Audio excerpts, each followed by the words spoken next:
শুভ দুপুর বন্ধুরা। আজ কি রান্না করেছি দেখে নাও চলো। বেড়ে নিলাম এখানে ভাত, পেঁয়াজ দিয়ে কুমড়ো ভাজা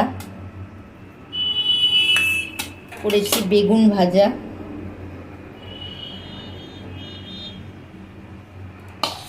এখানে করেছি ডিমের এক অমলেট, কুল টমেটোর চাটনি। আর আজকে যেটা স্পেশাল করেছি, তোমরা আমার ভিডিওয়ে এই রেসিপিটা দেখতে পাবে। আমি এখানে ডাল শুক্তানি করেছি আজকে, মটর ডাল দিয়ে, লাউ দিয়ে, উচ্ছে দিয়ে, ডাঁটা দিয়ে ডাল শুক্তানি।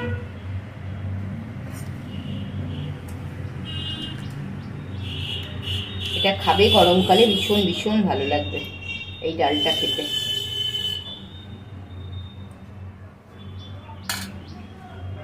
এই হচ্ছে আজকে আমার দুপুরের মেনু। ভিডিওটা কেমন লাগলো অবশ্যই কমেন্টসের মাধ্যমে জানাবেন।